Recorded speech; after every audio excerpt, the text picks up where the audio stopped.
Jour 3, l'Église et la culture, influence ou assimilation. L'Église a été envoyée pour impacter les nations, mais aujourd'hui, elle est en train de perdre son identité. Elle ne transforme plus la culture, elle s'y conforme. Et ce compromis silencieux est en train d'éteindre la puissance du témoignage, chrétien dans les villes, dans les familles, dans les nations. L'Église est aujourd'hui à la croisée des chemins. Elle devait être le sel de la terre, mais elle a perdu sa saveur. Elle devait être la lumière du monde, mais elle danse désormais dans l'ombre des tendances culturelles. On prêche aujourd'hui des messages instagrammables, sans croix, sans repentance, sans sanctification. On adapte l'Évangile pour qu'il ne dérange plus personne. Le péché est se maquiller, la vérité est diluée. On veut plaire à tout le monde, sauf à Dieu. Le dimanche matin, certaines églises ressemblent davantage à des salles de spectacle qu'à des lieux de prière.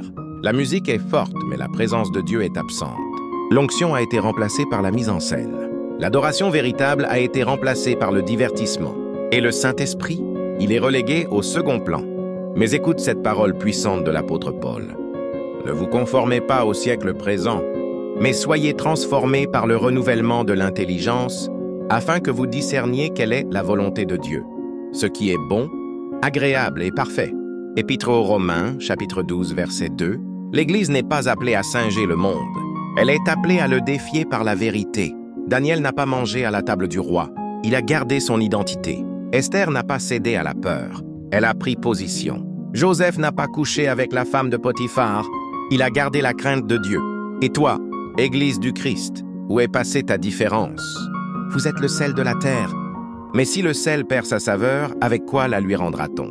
Il ne sert plus qu'à être jeté dehors et foulé aux pieds par les hommes. Évangile selon Matthieu, chapitre 5, verset 13. Si l'Église ne reprend pas sa place, elle sera piétinée.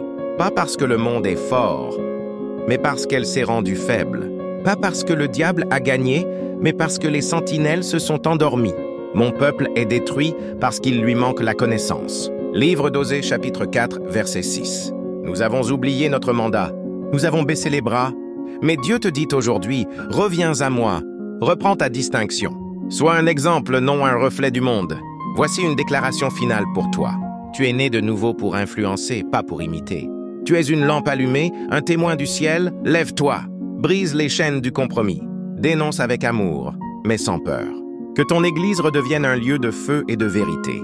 Que ta vie soit une prédication vivante. Like et commente si tu reçois cette parole. Et surtout, partage-la. Le réveil commence par une voix, peut-être la tienne.